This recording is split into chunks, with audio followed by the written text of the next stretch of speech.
tanaman hidroponik yang ada di sekolahan. Ya. Jadi itu untuk yang etiolasi. Nah, sekarang kita lanjut yang faktor kedua, yaitu faktor dari dalam atau internal. Ya. Yang pertama adalah faktor genetik. Ini nanti kita akan ketemu setelah di kelas 12 semester 1 juga. Kita nanti ada pembahasan tentang genetika. Nah, faktor genetik ini berarti faktor gen, ya, di mana gen nanti akan bertanggung jawab dalam pewarisan sifat pada keturunan. Gen membawa kode genetik untuk pembentukan protein, enzim, dan hormon. Pada pembahasan khusus nanti di substansi genetika kita akan bertemu dengan siapa itu gen. Ya. Setiap jenis tumbuhan membawa gen untuk sifat-sifat tertentu seperti batang tinggi, batang rendah, ya. Tumbuhan yang mengandung gen yang baik dan didukung oleh lingkungan yang sesuai akan memperlihatkan pertumbuhan yang baik pula. Ya, itu yang faktor genetik. Faktor yang kedua, ya, faktor internal atau faktor dalam, yaitu adalah faktor hormonal, jadi hormon. Ya. Jadi tidak hanya pada manusia, ternyata tumbuhan juga memiliki hormon. Hormon yang terdapat pada tumbuhan kita sebut dengan fitohormon. Ya. Yang pertama, jenis hormon yang pertama adalah hormon kalin. Nah, hormon kalin ini ada 4 macam. Yang pertama adalah antokalin, yaitu hormon yang berperan dalam mempengaruhi proses pembentukan bunga. Kemudian yang kedua, filokalin, yaitu hormon yang berperan dalam pembentukan daun, pertumbuhan daun. Kemudian kaulokalin, yaitu hormon yang mempengaruhi pembentukan batang. Sedangkan yang terakhir, rizokalin, ya, hormon yang mempengaruhi pembentukan akar. Jadi, saya ulang, hormon kalin ada 4 macam, antokalin, filokalin, kaulokalin, dan rizokalin. Ya.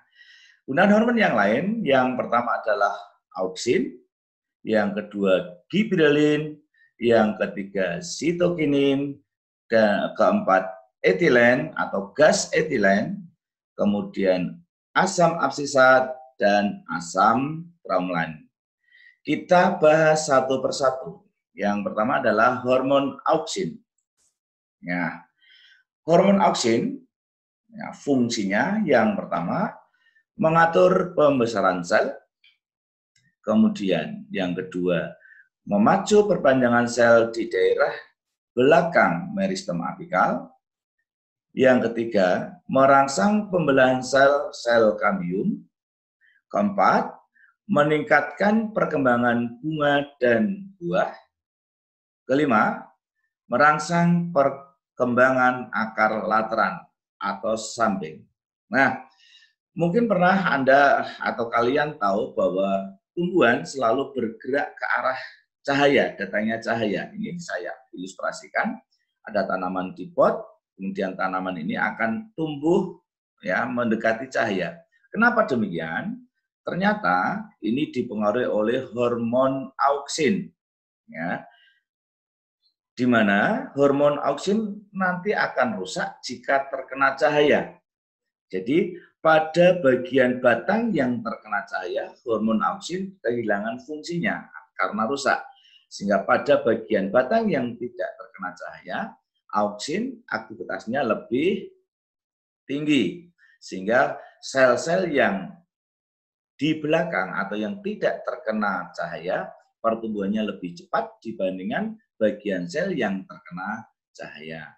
Itu untuk hormon auksin.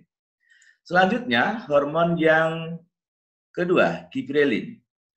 Anak-anak pernah, ya, mendengar hormon giberelin pada saat pembahasan yang pertemuan kedua, ya, proses perkecambahan salah satunya ya dikenalkan hormon gibberellin. Ya. Baik, kita bahas untuk fungsinya. Fungsi hormon gibberellin yang pertama merangsang pembelahan sel, yang kedua merangsang aktivasi enzim amilase dan proteinase dalam perkecambahan. Ingat, ini sudah pernah ketemu di pembahasan minggu lalu. Kemudian yang ketiga, merangsang pembentukan tunas. Yang keempat, menghilangkan dormansi biji. Apa itu kemarin dormansi? Ya, masa tidur. Jadi karena adanya hormon gibberellin ini, biji yang semula dormansi ya menjadi tumbuh, sehingga disebut dengan menghilangkan dormansi biji. Yang kelima, merangsang munculnya bunga sebelum waktunya. Yang keenam, merangsang pertumbuhan buah secara partenokarpe. Coba nanti dicari apa itu partenokarpe. Ya. Gibberellin dapat mengubah tanaman kerdil. Nah, ini jika ada tanaman yang kecil, ini bisa dibuat lebih besar. Mungkin kalian pernah melihat semangka yang ukurannya sangat besar, buah labu yang ukurannya sangat besar, itu semuanya adalah karena pemberian hormon gibberellin. Lanjut, yang ketiga adalah hormon sitokinin. Ya, kita lihat untuk sitokinin fungsinya apa saja? Yang pertama adalah mengatur pembelahan sel, yang kedua merangsang pertumbuhan tunas lateral, yang ketiga menghambat efek dormansi apikal oleh auksin, yang keempat menunda penuaan atau sering disebut dengan senescence. Yang kelima, memacu perkembangan kloroplast dan pembentukan koleoptil. Dan yang keenam, mempertahankan kesegaran jaringan. Lanjut, untuk yang hormon berikutnya, etilen atau gas etilen. Nah, gas etilen ini berperan dalam mempercepat pematangan buah. Kemudian pada nama perdagangan, gas etilen sering disebut dengan karbid atau C2H2.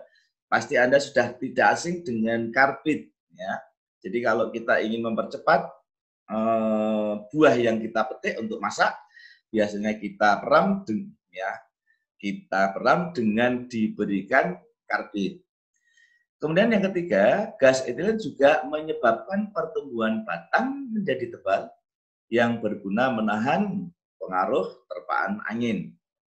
Nah, yang perlu diketahui, kombinasi gas etilen dengan hormon lain dapat menguntungkan. Misalkan, ya, etilen dengan auksin itu ternyata dapat memacu pembungaan pada mangga dan nanas. Kemudian etilen dan gibberellin dapat mengatur tumbuhnya bunga jantan dan bunga betina. Lanjut, untuk berikutnya adalah asam absisat. Nama absisat, ya, asam absisat berasal dari kemampuan zat untuk mendorong absisi. Ya. Fungsinya yang pertama, menghambat pembelahan dan pemanjangan sel, kemudian menunda pertumbuhan dan atau dormansi, menghambat pertumbuhan atau menyebabkan dormansi. Yang ketiga, merangsang penutupan stomata pada saat musim kemarau atau musim kering. Dan yang keempat, membantu pengguguran daun pada musim kering. Nah, ini perhatikan contoh pada tanaman yang hidup di daerah tropis. Ya, mau nih jati pada saat musim kemarau seperti ini, ya, daun itu akan berjatuhan, berguguran. Itu semuanya adalah pengaruh dari hormon asam absisat. Ya. Terakhir adalah hormon asam traumalain. Ya. Hormon asam traumalain atau sering disebut dengan hormon luka. Ini berperan merangsang pembelahan sel, ya, di bagian tumbuhan yang mengalami luka supaya tertutup. Ya, jika ada luka, maka tumbuhan tersebut akan segera meregenerasi untuk menutup luka. Nah, Demikian anak-anak, jadi faktor-faktor yang mempengaruhi pertumbuhan dan perkembangan, ya kita rangkum sejenak. Ya, faktor-faktor yang mempengaruhi pertumbuhan dan perkembangan dipengaruhi oleh faktor luar dan faktor dalam. Faktor luar tadi apa saja? Yaitu air, suhu, kemudian nutrisi, dan cahaya. Dengan faktor dalam, yaitu faktor gen atau genetis, dan faktor hormonal. Nah, demikian pertemuan kali ini.